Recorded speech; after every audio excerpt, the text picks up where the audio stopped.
السلام علیکم ورحمۃ اللہ وبرکاتہ۔ آج کا دن میرے لیے بہت ہی خوشی اور سعادت کا دن ہے، کیونکہ آج سے ہم قرآن مجید کی مبارک سورت الناس کی پہلی آیت اپنے نئی سیریز کا باقاعدہ آغاز کر رہے ہیں۔ شروع کرتے ہیں ہمارا تیسرا سبق سورت الناس کی پہلی آیت۔ بسم اللہ الرحمن الرحیم، قل اعوذ برب الناس، قل اعوذ برب الناس، قل اعوذ برب الناس۔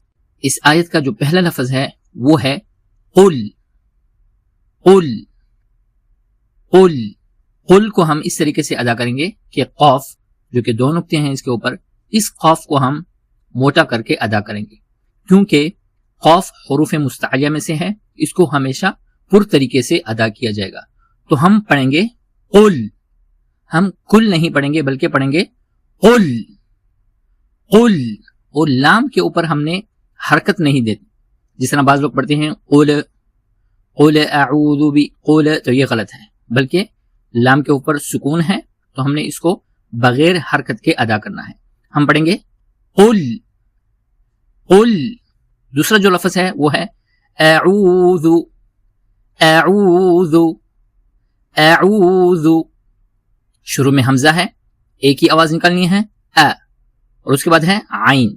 عین کو ہم وسط حلق سے ادا کریں گے اور ہم پڑھیں گے عو عو عو، اور تھوڑا سا کھینچیں گے اس کو، کیونکہ عین کے بعد واو ہے تو اس کو دو حرکت کی مقدار کھینچنا ہے۔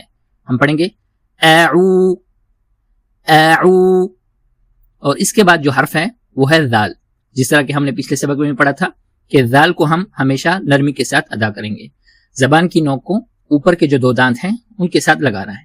تو ہم پڑھیں گے ذو اعوذ اعوذ۔ ذال کو کھینچنا نہیں ہے کیونکہ اس کے اوپر پیش ہے، تو اس کو ایک حرکت کی مقدار صرف کھینچیں گے۔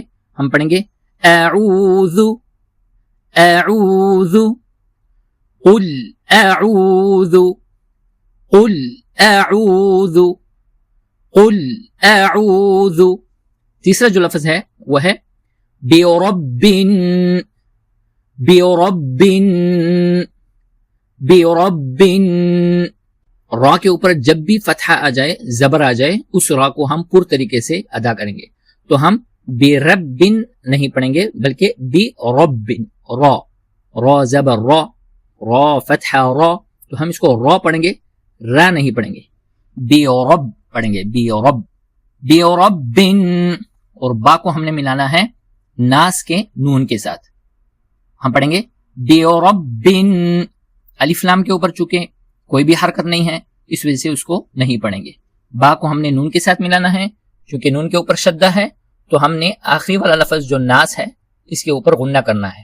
ہم پڑھیں گے برب برب، غنہ کہتے ہیں ناک سے آواز نکالنا، تو ہم پڑھیں گے برب، اور آخری لفظ ناس ناس، آخر میں سین ہے، سیٹی کی آواز نکالنا ضروری ہے، ناس ناس برب الناس، قل اعوذ برب الناس، قل اعوذ برب الناس، قل اعوذ برب الناس۔ لفظ بلفظ ایک مرتبہ میں دوبارہ دہرا لیتا ہوں تاکہ آپ کو سمجھنے میں اور پڑھنے میں آسانی ہو۔ قل اعوذ برب الناس، قل اعوذ برب الناس، قل اعوذ برب الناس۔ اگر آپ چاہتے ہیں کہ ہم قرآن کی مزید آیت کو اسی انداز میں حرف بحرف سیکھیں تو کمنٹس میں اپنی رائے ضرور دے سکتے ہیں۔ اللہ تعالی ہمیں قرآن کو صحیح پڑھنے، سمجھنے اور اس پر عمل کرنے کی توفیق عطا فرمائے۔